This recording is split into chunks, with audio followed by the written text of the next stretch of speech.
नमस्कार, मैं हूं संजय कुमार और आप देख रहे हैं UANI news star plus. Bharat की ऐसी स्थिति हो गई है, भारत की ऐसा परिस्थिति आ गया है कि जहां पर ना तो आम जनता खुश है और न ही सरकार चलाने वाली सरकार जो है संतुष्ट है। सरकार इसलिए संतुष्ट नहीं है क्योंकि सरकार को चाहिए सत्ता और आम जनता को चाहिए सुख और सुविधा। सुख सुविधा के पीछे जो कारण है वो भी अजीब कारण है और सत्ताधारी के अंदर जो असंतुष्ट है उसके पीछे भी एक बहुत बड़ी सवाल खड़े है। लेकिन इस सवाल की घेरा में चाहे वह धरना प्रदर्शन कर रहे किसान हो, चाहे वह आशा कार्यकर्ता हो, चाहे वह आंगनबाड़ी हो, चाहे मुखिया कम्युनिटी हो या चाहे जन विक्रेता प्रणाली कम्युनिटी हो, इन सभी को जो है सड़क पर उतर कर ही धरना प्रदर्शन करना पड़ता है। फिर भी सरकार जो है इन लोगों को अनदेखा करते हैं। लेकिन जब भी चुनाव के समय आता है, जब भी चुनाव की अगर हम बात करें तो चुनाव में इतनी सारे व्यवस्था परोसी जाती है, इतनी सारी प्रचार प्रसार की जाती है, उसका अगर 1% भी अगर लागू कर दे तो मुझे लगता है कि पूरी भारत में जो है खुशियों की लहर और आम जनता की संतुष्टि मिल जाएगी। आम जनता की संतुष्टि अर्थात सुख मिल जाएगी। लेकिन कारण क्या है कि हर बार जो है आम जनता को ठगने का ही काम किया जाता है, बल्कि आम जनता के जितने सारे वोट लेने के तरीका हैं वो सब जो है सत्ताधारी अपना लेते हैं। लेकिन अगर इस विषय पर अगर हम बात करें तो कहीं ना कहीं सरकार की जवाबदेही है कि आम जनता की खुशी और सुविधाओं के विशेष ख्याल रखें। लेकिन अगर नहीं रख पाते हैं तो कारण क्या है? हम आज बात कर रहे हैं जन विक्रेता प्रणाली की।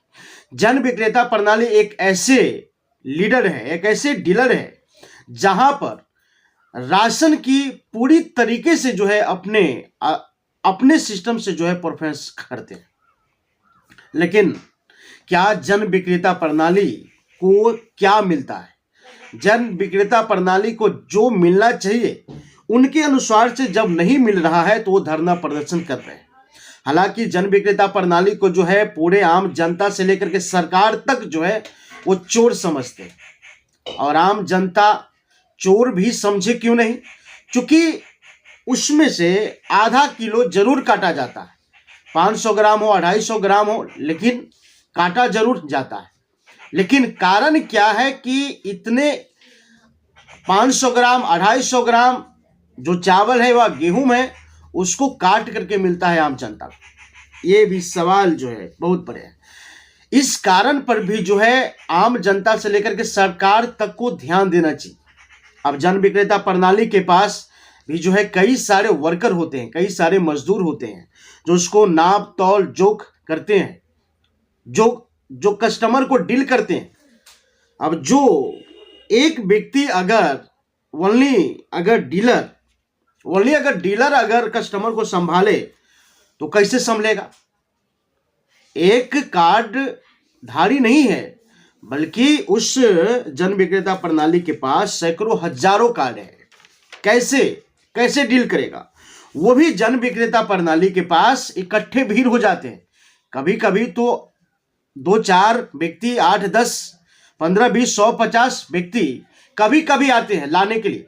आज अगर जन विक्रेता प्रणाली के यहाँ अगर वितरण हो रहा है तो वो आएंगे 1 हफ्ते बाद, 2 रोज बाद, 4 रोज बाद। अब बताइए, अब इतने परिस्थिति में क्या करेगा? क्या सरकार उन्हें एक रोज के हिसाब से भी अगर रोजगार दे, रोज के हिसाब से जो दिहाड़ी होता है उस दिहाड़ी के अनुसार भी अगर उनको कुछ दे तो ये मान्य होगा। लेकिन उनको ये भी नहीं मिलता है, बल्कि कमीशन पर जो है काम कराया जाता है। अब समझ लीजिए कि कमीशन कितना है ये हम अगले एपिसोड में आपके साथ बात करेंगे। लेकिन जो धरना प्रदर्शन चल रहा है उस पर मेरा पहला फोकस है। आखिर जन विक्रेता प्रणाली धरना प्रदर्शन कर क्यों रहे हैं?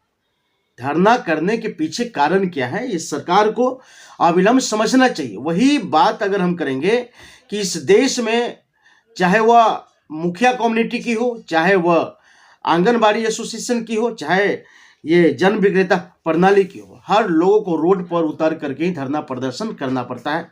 लेकिन जो मैंने कल देखा है और पहले भी देख रहा हूं कि व्यवस्था होता क्या है कि एक ऐसे सर्विस, एक ऐसे नौकरी के जहां पर नीतीश कुमार की सरकार में स्टेज प्रोग्राम करके, स्टेज लगा करके बीपीएससी शिक्षकों की जो है नियुक्ति पत्र जारी किया जा रहा है। हर जिला में नियुक्ति पत्र जारी किया जा रहा है। अच्छी बात है, करनी चाहिए।